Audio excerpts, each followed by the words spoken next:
Welcome to Haunted Canada.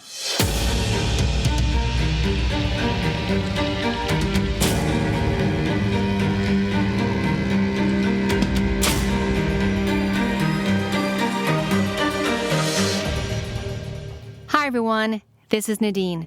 And before we start, I want to let you know that if you want to show your support for the creation of this podcast, please like, follow, tell a friend, and leave a 5-star written review.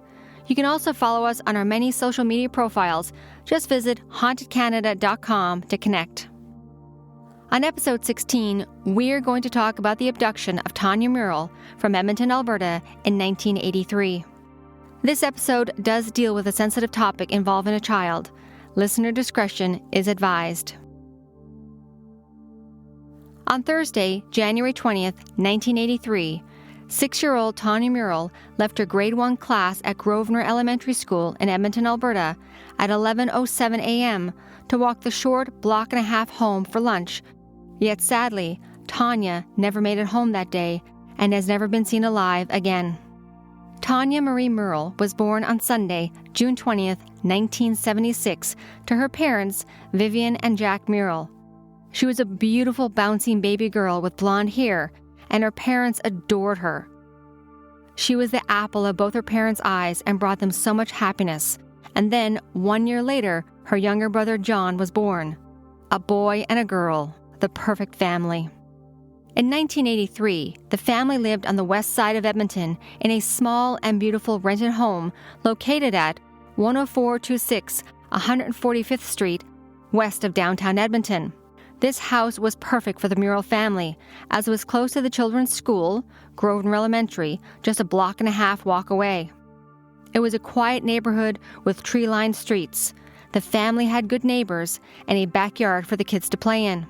Sadly, that house is no longer there today.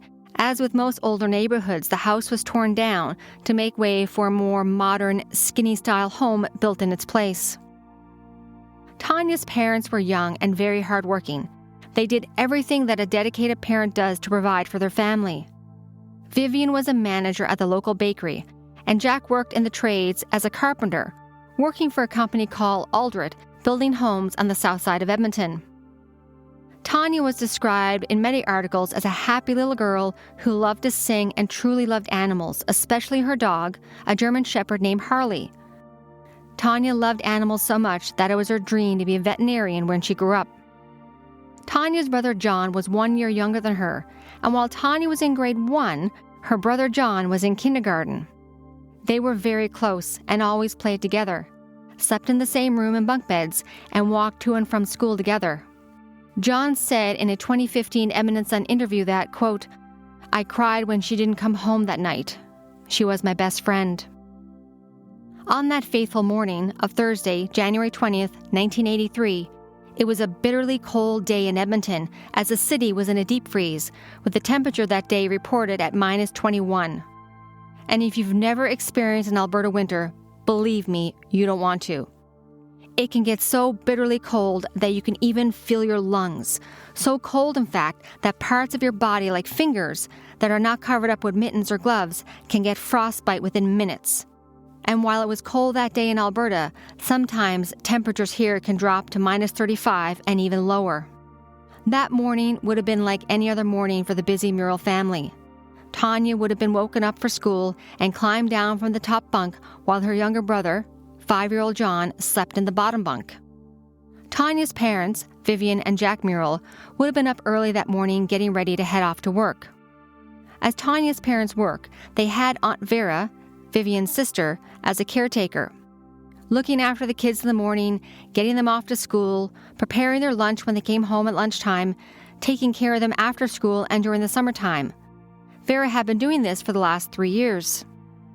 Vivian arrived at her sister's home that cold winter morning at 7:30 a.m. with her 9-month-old son, Dustin. She had been driven to her sister's house by her husband, Gary. When Vera arrived that morning, Tania and John were already awake and eating breakfast, and the television was on in the background. Tania's dad, Jack, was on his way out the door that morning to his carpenter job, and with a minus 21 temperature that morning, I know from my own experience in Alberta's horribly cold winter weather that Jack would have warmed up his car, possibly scraped the windows of the frost to dry the icy roads to the worksite. That morning would have been like any other household in Alberta, with parents trying to get out the door to work and the kids getting ready for school. In an interview article, it was said that on that fateful morning, Tania had asked her mom what she thought about a shirt that she was wearing and wondered if the shirt was too tight. Tania's mom, Vivian, said that she could wear whatever she wanted, and Tania settled on wearing a black Harley-Davidson t-shirt and green corduroy pants. I'm sure this choice would have made Tania very happy, as the t-shirt she was wearing had the same name as her beloved German Shepherd dog, Harley. That morning, as Tania and her brother were getting ready for school, Tania noticed that she could not find her book bag after looking all around the house. So when she couldn't find it, she mentioned it to her mom, and after a little bit of searching, the book bag still was missing. So Vivian put some of Tania's items in a plastic Safeway bag, put a bit of tape around it, and then created an impromptu book bag for Tania to take to school that day. This may sound a bit weird to listeners, but I remember when I was a kid and days when I couldn't find my book bag. I remember using a plastic bag from a grocery store to put my school supplies in, lunch, or shoes. This was a common practice back in the day. After helping her daughter put together a makeshift book bag, Vivian would have given Tania and John a kiss goodbye and then told them to have a great day at school. Vivian headed out the door at 8 a.m. to her job as a manager at a local bakery. Vivian would have done the same thing that her husband had done in the extremely cold weather. She would have headed out to start the car and to scrape the ice off the windows. As Tania and her brother John got ready to walk the block and a half to Grosvenor Elementary, they would have put on their winter clothing. That morning, we do know that Tania was wearing a blue winter coat with a white fur collar, green corduroy pants, a black Harley-Davidson t-shirt, and high brown boots. The kids would have been bundled up wearing their jackets, hats, and mittens due to the cold Edmonton weather. Before the kids left for school that morning, Aunt Vera asked both of them what they wanted for lunch, as they would both be returning around 11:15 a.m. The kids asked their Aunt Vera for macaroni and cheese, gave her a hug, and then they headed out the door for their short 5-minute walk to their elementary school, just a block and a half away.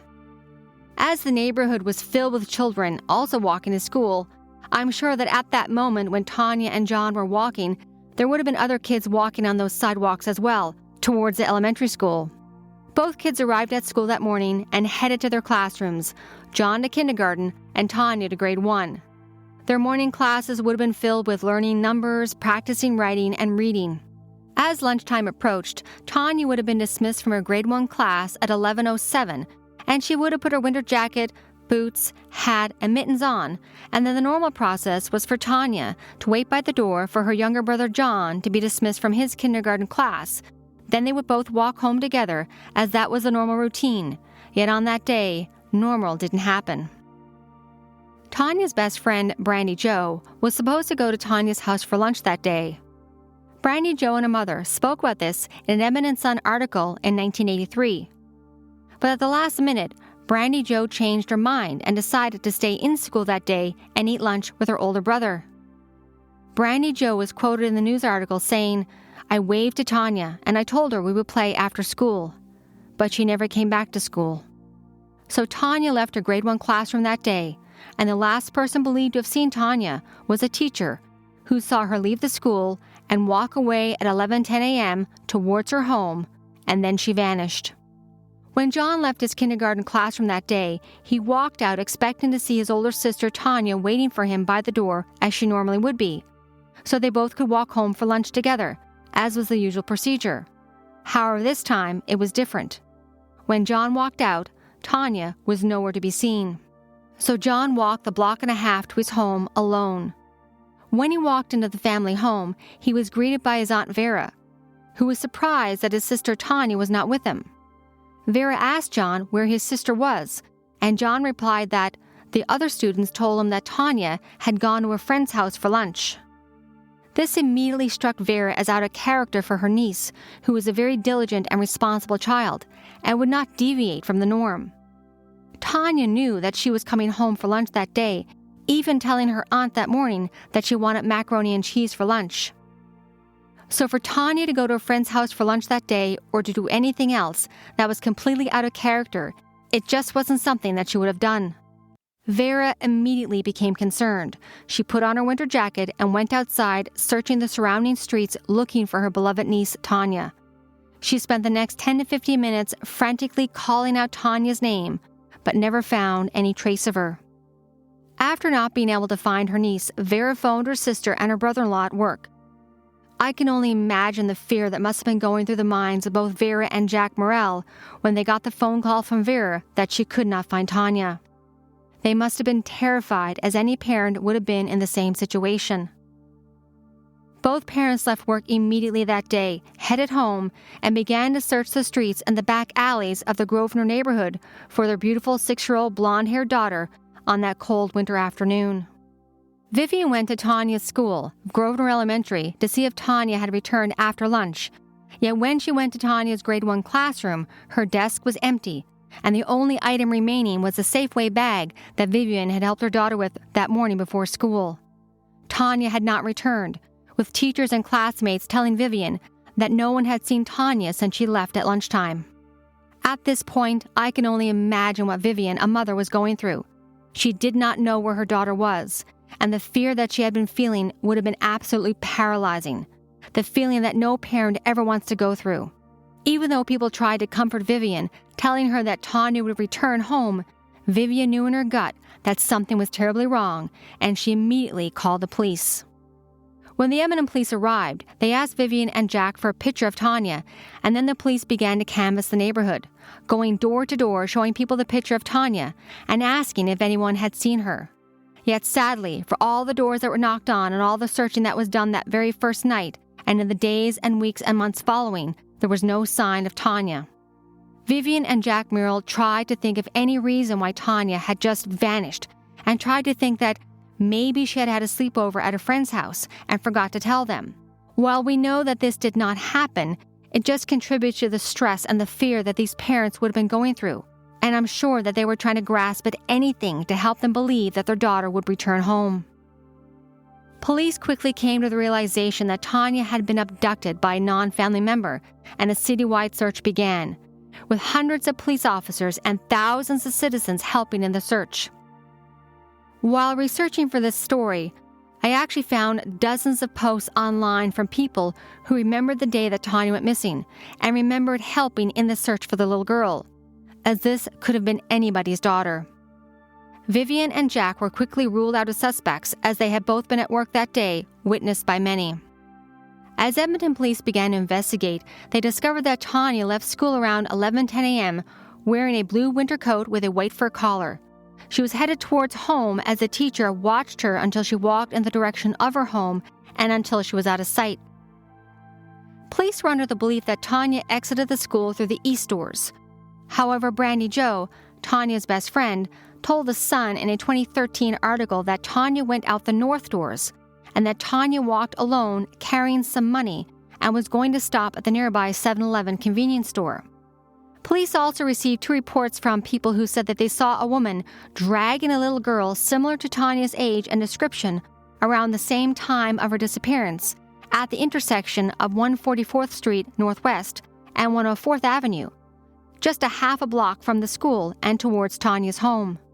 One of those witnesses was a local realtor who said that it looked as if the child fell and the woman either dragged or helped her. The real estate agent described the woman as between 40 and 60 years old, 5'8", with brown hair, and wearing a blue and brown quilted coat with a hood. The Edmonton police spoke to the parents and the staff at Grosvenor Elementary, but they could not confirm the sighting of the woman or if anybody had seen her, and no woman fitting that description ever came forward as a witness. The Edmonton Journal stated in a February 1983 article that people at the search headquarters also reported a mysterious phone call that Wednesday night from a young girl who asked for her mommy and identified herself as Tania. Then the line went dead. This sadly was probably a sick prank that someone was playing on the family and the investigators. You'll also hear about 2 other similar instances in this podcast, when for some strange reason, people use the tragic moment of a child's abduction or disappearance as a reason to harass and place false hope on the parents of a missing child at the worst possible moment in their lives. In the days after Tania's abduction, parents began to criticize Grosvenor Elementary School for how they handled the students arriving at and leaving school. In 1983, Grosvenor Elementary had a staggered timetable. First-grade students, like Tania, had a staggered or split entry timetable, resulting in students arriving at and leaving school at different times. This system makes students easy targets for abduction or attacks because they're walking to and from school when there's no other students on the street at the time, wrote the Edmonton Journal. I'm sure at this point that all the parents and the school realized every parent's worst nightmare, that if one of the students could have been abducted, then this could have happened to anybody's child. Obviously, because of Tania's abduction and everyone's concern after her disappearance, the school policy was changed to have all students arriving and leaving at the same time. They also had parent volunteers at the door monitoring the children when they arrived and left school, and also had parent volunteers before the start of school and at the end of the school day as well. These were all great precautions that were implemented by the school system, but unfortunately, they were implemented too late for Tania. Over the next coming days and weeks, police and thousands of volunteers searched and combed thousands of city blocks in Edmonton, looking for Tania, knocking on doors, searching ravines, walking back alleys, looking in dumpsters, empty cars, and putting up posters in windows, bus stops, store windows in an effort to try to locate the missing girl. Just days after Tania was abducted, her best friend, Brandy Jo, was quoted in an article saying that, "I miss her. She's very fun. We played frozen tag and house and everything together. I want her back." The story of missing Tania Murrell was on the front page of every local newspaper in Alberta, and it was making national news across Canada as well as the United States. It was all anybody could talk about, as it was striking a lot of fear in families that their child could be the next one abducted. At one point, reporter Byron Christopher, also the author of the book Where is Tania, decided to take a different approach and gave Jack and Vivian a recording device, a Sony 142 cassette tape recorder with a microphone, and suggested to record a message to the abductor that perhaps whoever took her would hear it and set her free. What the parents recorded was heartbreaking and had everybody in tears who heard it. Vivian said in the recording, "Hi, Tania. We miss you, babe. Mom is waiting for you to come home right now. I know you want to come home. And who's got you? You gotta tell him that you want to come home. Just tell him he knows you're a good girl and you gotta come home. We gotta do ballet. And John wants you to come home. Mom doesn't know what to do anymore. She misses you so much. But whoever has you, just drop her off at a place somewhere warm. We don't want to see who you are. We don't want to see who you are. Just bring my baby home." She does want to come home. She loves her mom. She loves her dad, her kittens, her puppies. And she's got to come home. She wants to come home. You know she wants to come home. Please make Tania come home. Jack Murrell then said, "Whoever you are, if you got my Tania, and you're keeping her warm and safe, that means that you must care about her. If you care about her, let her come home. Please, please, just let my little girl come home. Just take her somewhere where someone can find her." Vivian then said, "Okay, this is for whoever you are. If you need money, we don't have any money, but we can get money for you. If you need that, just phone us. We will help you out. Borrow money. It doesn't matter. We gotta bring Tania home.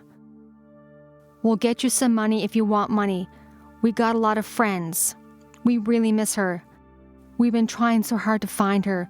We just don't want her out in the cold. We just can't have our little girl out in the cold. You just have to take Tania back to us. We need her more than you need her. All I know is she wants to come home." The recording of Jack and Vivian Murrell begging and pleading for the safe return of their daughter was played on a local Edmonton radio station, and I'm sure that it broke the hearts of everyone who heard it. A $25,000 private donation was initially made for information leading to the safe return of Tania. However, what most people didn't realize was that at the time, that first big amount of money that was donated by Peter Pocklington, the owner of the Edmonton Oilers, the city's NHL hockey team. Peter also invited Vivian and Jack to an Oilers game, and afterwards, they were brought down to the dressing room to meet the players. The Oilers players included Captain Wayne Gretzky, Mark Messier, and Kevin Lowe, who were all so kind to shake the parents' hands and let them know that their thoughts and their prayers were with them, as they all knew that their 6-year-old daughter was missing. Yet sadly, for all the door-to-door searches and all the news coverage, there was no trace of Tania ever found. It was as if she had just vanished into thin air. The days following Tania's disappearance, the Murrell home became a hub where people would gather. Police officers would come by to get information. News reporters would just show up at the door, unannounced, trying to get an interview or a quote from the parents. As this was 1983, there was no cell phones yet, so every house had a home phone, a landline, and the Murrell's number was listed in the local phone book that anybody could look up. The Murrells had a wall-mounted phone that rang constantly in the days and weeks following Tania's disappearance. Yet while some people would phone to be kind and helpful, there were those who called to be mean and hurtful, causing the parents even more distress and heartbreak. There were 2 particular phone calls that ended up in criminal charges. One of the worst was when a 23-year-old man by the name of Richard Mackenzie Matthews from Harrow, Ontario, phoned the Murrell home and spoke to Jack directly, trying to extort money out of the parents. Richard said that he would return Tania if the Murrell family paid him $40,000. This cruelty not only caused heartache to the family, but it also took away resources and precious time from the police who were actually searching for Tania. The police ended up catching Richard Mackenzie Matthews at a downtown phone booth after city police had secretly taped a series of calls he made to the Murrells. While it was determined that Matthews was not involved in Tania's disappearance, he was charged with attempted extortion and was sentenced to 3 years in prison for the crime. Even crueler was when another man called the Murrell home, stating that Tania's body could be found at the bottom of a sewer. Of course, when police checked, nothing was found. The police did trace the phone call and found out who placed it, and this man was charged with mischief.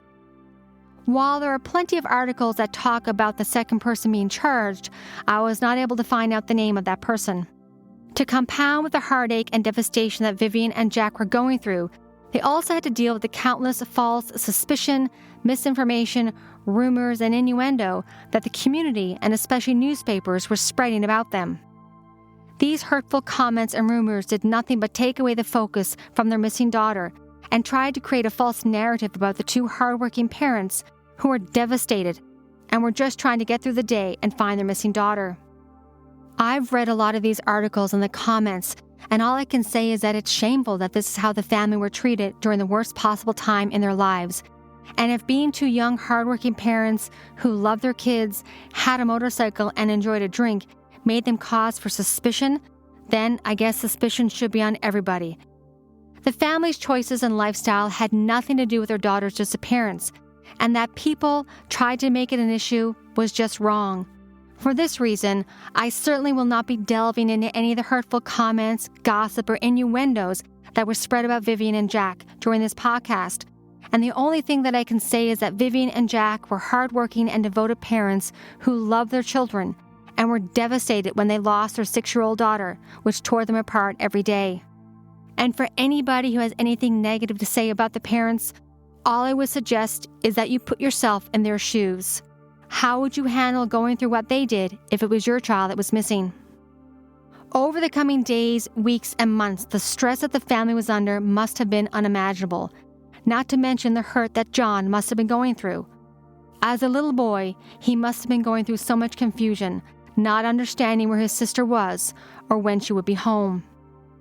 John's Aunt Vera said in a 1983 interview that 5 months after Tania went missing, 5-year-old John was still too frightened to sleep in the bunk bed that he once shared with his big sister, and that he still sleeps in a sleeping bag on the living room floor, and that John didn't like going into the bedroom that he once shared with his sister Tania.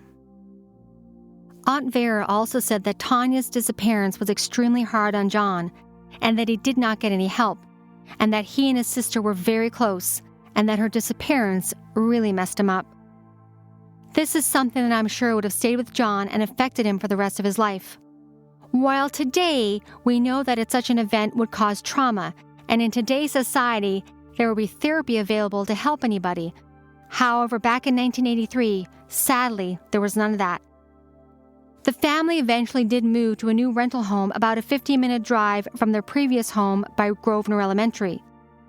The Murrell family had decided that they were going to move to a bigger home weeks before Tania was abducted. I can only assume that this is what the family needed, as the previous home would have had too many memories of Tania in the area where they lived. This would have been very difficult on the parents and on John, and moving to a new home, I'm sure, was a way to help the family move forward. Yet, no matter what neighborhood you moved to in Edmonton, it was known that there were criminals and sexual predators everywhere. This is something that had been told to Vivian by police officers during the initial investigation, when Tania had disappeared. The police told Vivian that there were over a dozen sexual predators living in a 1-mile radius of her home. This would have come as shocking and disturbing news to a mother whose daughter had been abducted. Throughout the investigation, many psychics and mediums began to contact the police, newspapers, and the Murrell family with their own visions of where Tania might be found. Vivian had to deal with numerous of these mediums and psychics calling her at home with their visions, but at some times she actually took comfort in some of the phone calls, as they would help her sleep through the night. While taking any direction from a psychic or medium might give a person false hope or potentially not help, there were many times when the Edmonton Sun newspaper published psychic premonitions about who had taken Tania and where she might be. There was one story that Byron Christopher wrote about in his book that I find very intriguing. Vivian spoke about a psychic from the United States who had told her that, quote, the man who grabbed Tania had driven by the house. Of course, if this was true, then the abductor would have had to have known where Tania lived. A different psychic medium, a former RCMP officer, came to Edmonton from British Columbia. This medium identified a house close to the Murrell home just off Grote Road north of 107th Ave. When it was investigated, it was actually a friend of Tania's, and she had been at the house before. Yet unfortunately, Tania was not found there. The same medium, a former RCMP officer, then went on to point out a house that was close to where the Murrells lived, and he said that human blood would be found in the basement of the house. The medium described a 1-story house having a steep arch over the front door. When the house was actually checked out, there was blood on the concrete floor in the basement. However, it was later discovered that the former tenant had cut himself with a circular saw and did not clean up the mess, and sadly, there was no trace of Tania found. Yet, I think it was the personal interaction that the writer Byron had with the medium, Ralph Hurst, was one that really stood out for me. Byron said in his book that he, of course, was skeptical when he asked the medium if he had any information about a 6-year-old girl who vanished in January of 1983. The medium said that her name began with a T, and then he said that the Murrells have 2 children. This is where the reporter got skeptical, because the Murrells only had 1 child at that point, John. But the medium was adamant and kept saying that, quote, I'm picking up that there's a 2nd child. Byron actually spoke to Vivian Murrell a few weeks later, and she immediately told him that she was pregnant. It seems that the medium may have felt something all along. In discussions with Byron, the medium also claimed that the prime suspect had killed another child, a boy whose first name started with a K, and he thought that the name might be Kevin, but he wasn't too sure. This would have brought up the story of Kevin Reimer, a 9-year-old boy who vanished from Elk Island Park on Friday, June 29, 1979. Kevin Reimer was at the National Park camping with his family. The family had arrived at the campsite that Friday morning, and all the kids in the family began to hang out and play games, when between 11 a.m. and 12 noon, they noticed that Kevin was missing. When the family searched, they did talk to one female camper who said that she had seen Kevin and they had asked for directions back to the family's campsite, and she had sent him in that direction. But after that, Kevin was never seen again. The police were called and numerous searches were done in the coming days, weeks, and months, but to this day, no trace of Kevin Reimer has ever been found. And nobody knows if little Kevin was abducted or if he just got lost in the park. But somehow, that medium, a former RCMP officer, had made the connection between Tania and possibly Kevin Reimer. The medium also went on to say that Tania was not a silly girl and wasn't prone to going off with strangers. And this was one thing that everyone agreed upon, as Vivian had drilled stranger danger into her children, to never go with a stranger, and that if a stranger approached them, to run home. Even Brenda, Tania's babysitter, confirmed this, as she recounted that at one point she was driving to the Murrell home. It was raining, and she saw Tania and John walking on the sidewalk. She offered them a ride, but the kids refused to get in. So on the day that Tania was abducted, did she get into the vehicle with somebody that she knew, somebody that she considered family, like an uncle, or was she grabbed? Byron went on to say in his book that he met again with the medium, Ralph Hurst, and showed him the poem that Lauren Thomas had written. The medium never looked at the poem, just put his hand on top of it and said, quote, "Whoever wrote this has great remorse. It's a man, and he's crying. He keeps saying, 'I'm sorry, I'm sorry, I'm sorry.'" Byron said that he asked the medium if he had any insight into how Tania died. His response was that he could feel squeezing on his throat, some pain and pressure on the back of his neck, as if someone was being strangled. The medium felt that Tania's body had not been dismembered and that it was fully clothed when she was buried, with her initially being stored in a cold area such as a freezer for weeks. The medium went on to say that the child's fate was sealed after telling the abductor that she would tell her dad about something that happened. The medium said that the driver of the vehicle was intoxicated and had circled the school several times looking for Tania.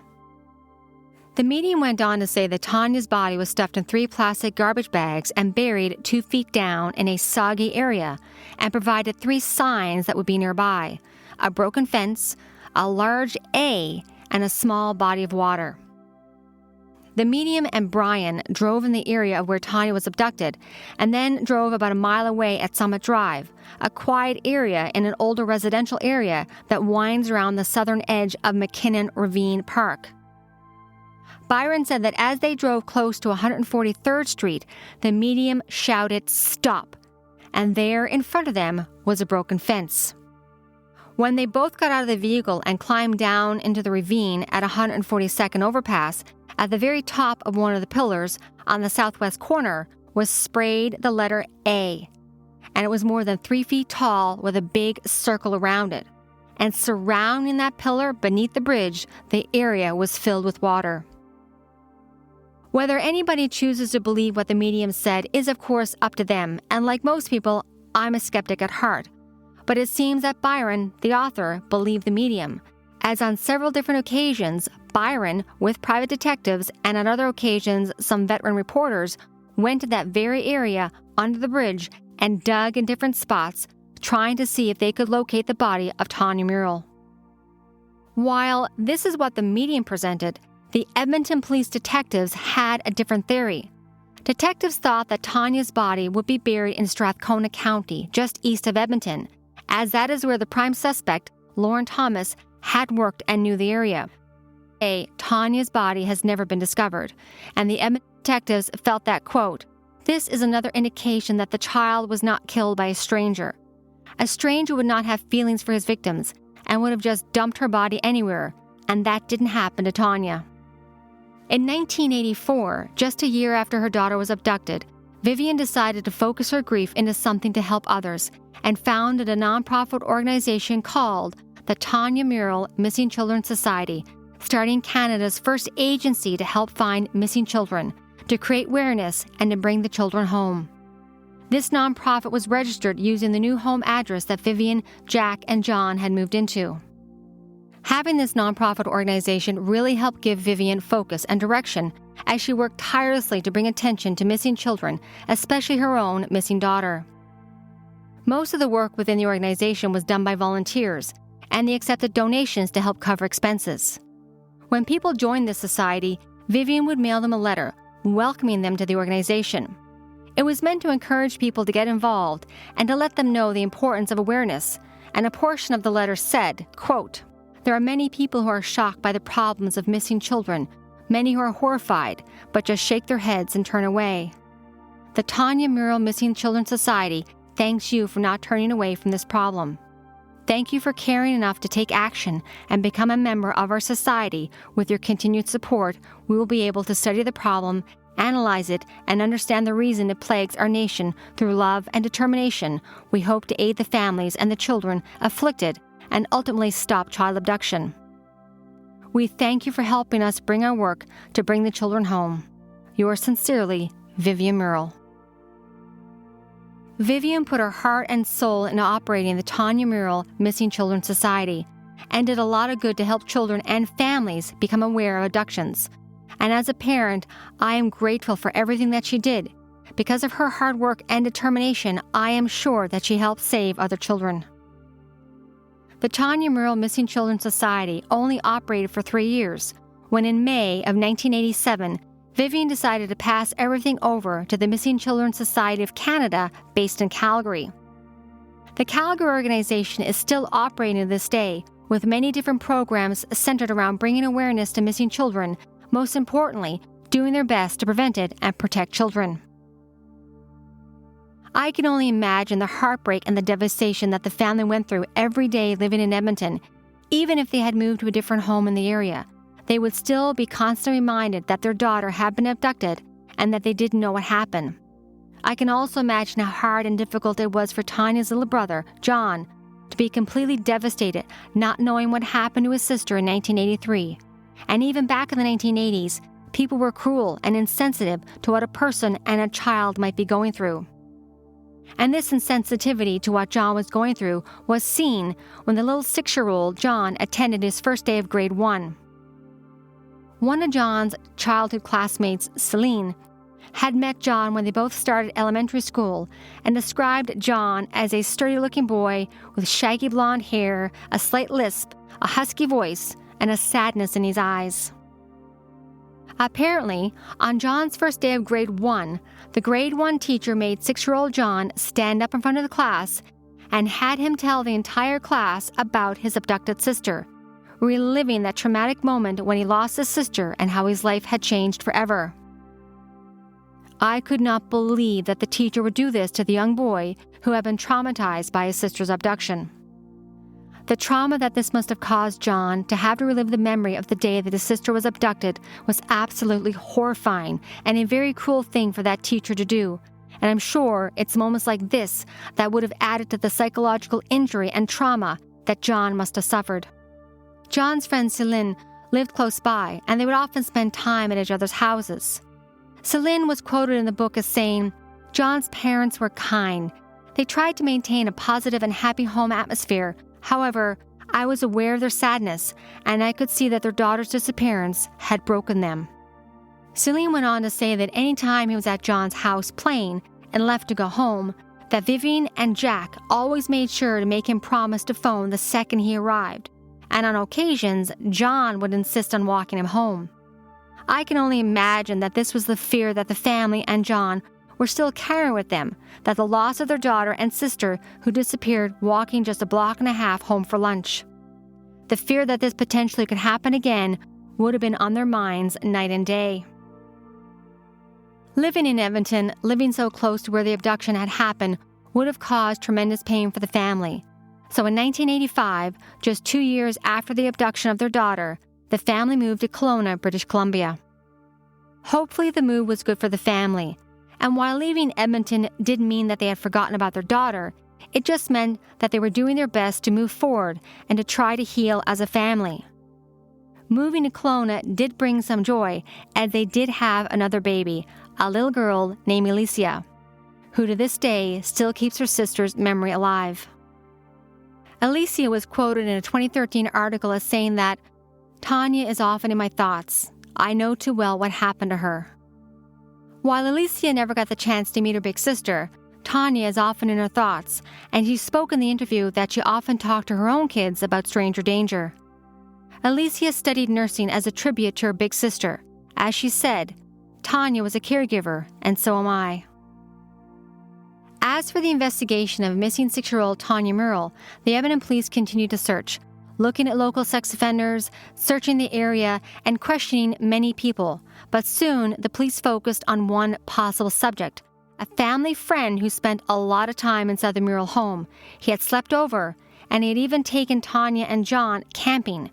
A man by the name of Lauren Thomas, or as the kids referred to him as, Uncle Lauren. Lauren's name and connection to this case has been mentioned in many news articles and books, so that is why I mention it in this podcast. Right from the day that Tania disappeared, Lauren's behavior was just odd, weird, and had caught the attention of police and investigators. On the day of Tania's abduction, Lauren had been working outside, but did not have a solid alibi for when Tania disappeared. The police did eventually locate Lauren's vehicle, a sedan, that he would have been driving on the day that Tania disappeared. Lauren's vehicle was located in a junkyard. Yet sadly, the police couldn't get any evidence from the vehicle because too much time had passed. I'm wondering if that vehicle is still with the Edmonton Police Cold Case Division still to this day, since as technology has changed and evolved, who knows what evidence could still potentially be in that vehicle still to this day. In the days and weeks after Tania's abduction, it seems that Lauren was a permanent fixture at the Murrell home, and that seemed to cause more chaos and upheaval. Reporter Byron Christopher said in his book that just a few days after Tania was abducted, he had gone to the family home to get some information for an article. Lauren Thomas blocked him from entering the kitchen, poking his finger in his chest and announcing to everybody that he was not a reporter, but a fucking cop. Apparently, it was Vivian who had to calm Lauren down so that the reporter could enter the home and do his job to get the information needed to write the article about the missing girl, to make people aware and to bring attention to the abduction. Yet, this is where it gets really strange. Byron wrote in his book that Lauren eventually did calm down after about an hour. The reporter and Lauren Thomas then left the house and went for a walk. Byron wrote that they left the noisy house to walk together in the cold, walking up and down the back alleys, lifting up lids off garbage cans. They would have been doing this, of course, to look for Tania. As it was wintertime and it was minus 25 in the evening, there was no way that anybody could bury a body at that point because the ground was frozen. So the reporter was doing what he thought he could to help with the investigation by looking in dumpsters and garbage bins to see if he could find the little girl. This certainly would have been a gruesome and terrifying thing for anybody to do, opening the lids of garbage bins, not knowing what you could potentially find. But the goal, of course, was to find the missing girl, which I think is what any of us would do to help. And this is where it gets really strange. While the reporter was searching for the missing girl, it seems that Lauren Thomas was disinterested in what he was doing. And this struck the reporter as odd, as he had mentioned that for someone who was very close to the Murrell family, that struck me as odd. I peered in garbage cans while Lauren was holding the flashlight looking up at the stars in the sky. The man seemed to be in another world. Suspicion around Lauren continued to grow when Tania's babysitter, a woman by the name of Brenda, revealed some very shocking evidence. Apparently, Lauren Thomas had written a poem after Tania vanished and had given the poem to Brenda as he wanted it typed out so that he could enter it in a contest. This struck Brenda, the babysitter, as extremely odd. Why would Lauren write a poem that was about a secret love called Could Never Be? I would imagine that Brenda got that gut feeling that something was just not right, and she did the right thing by bringing it to attention. And yes, the poem Could Never Be is very odd and eerie. I am going to read the poem to you, and again, you can interpret it as you wish.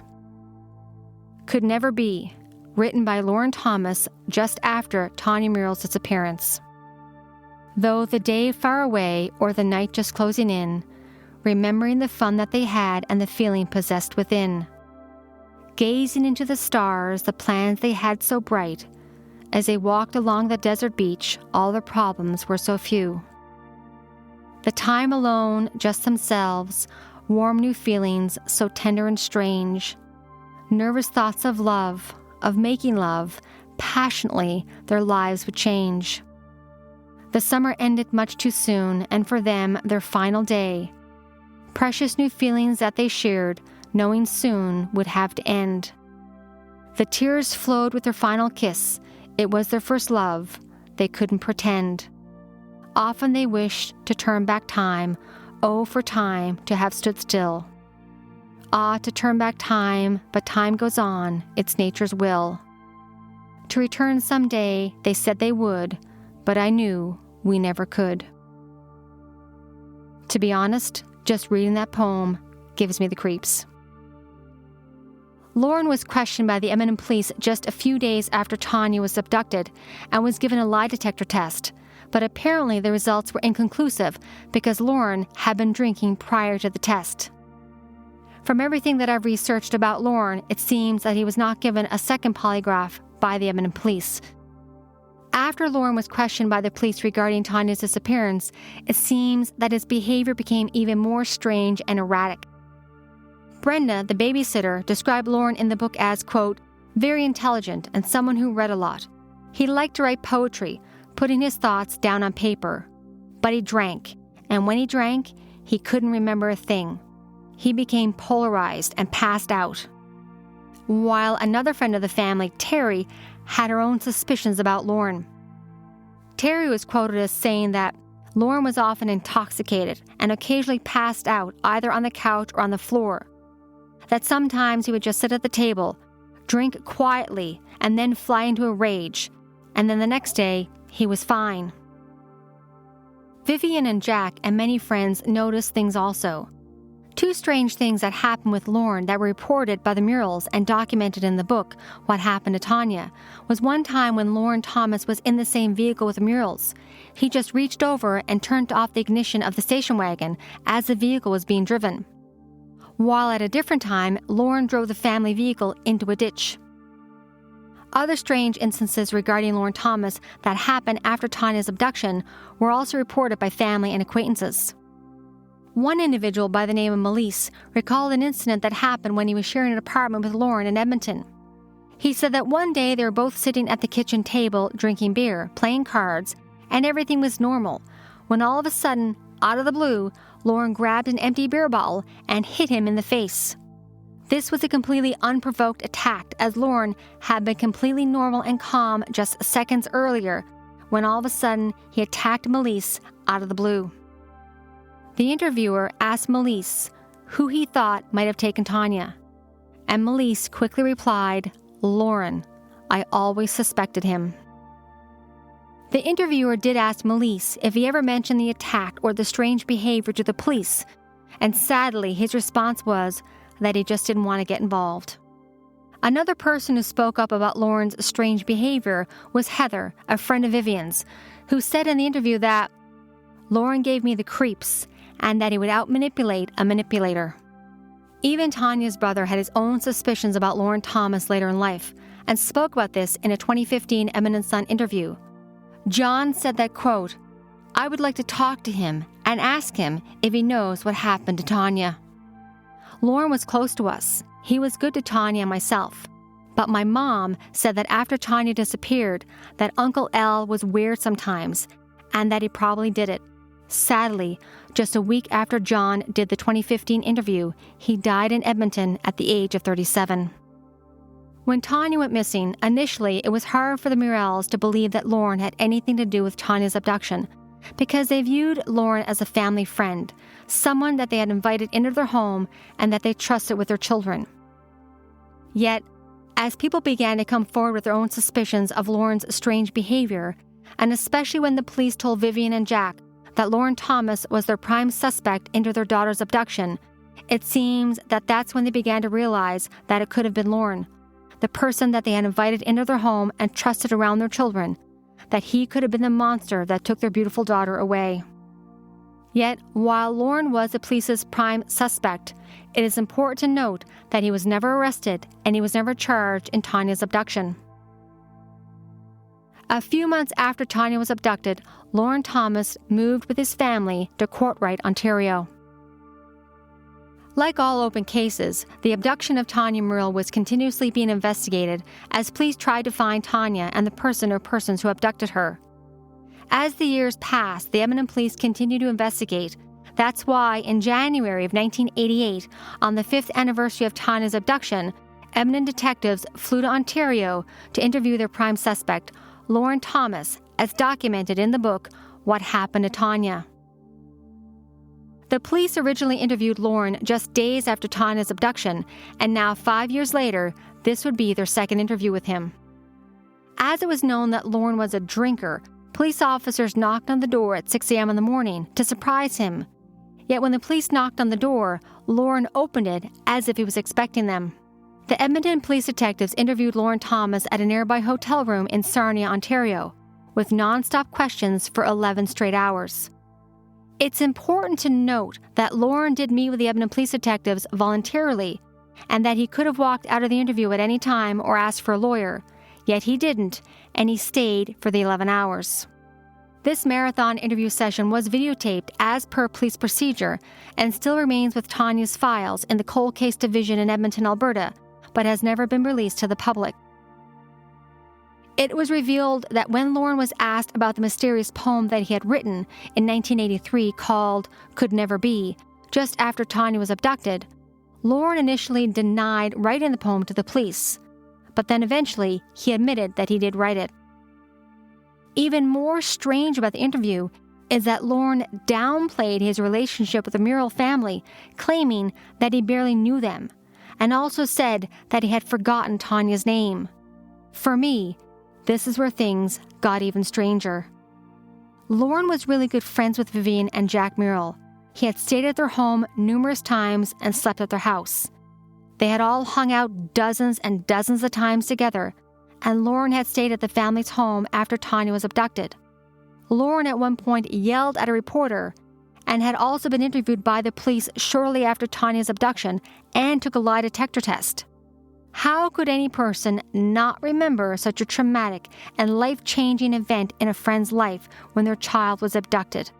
How could Lauren not remember Tania's name and then downplay the relationship that he had with Vivian and Jack, people that he knew and were good friends with, especially when he had taken Tania and John camping and the kids referred to him as Uncle Lauren?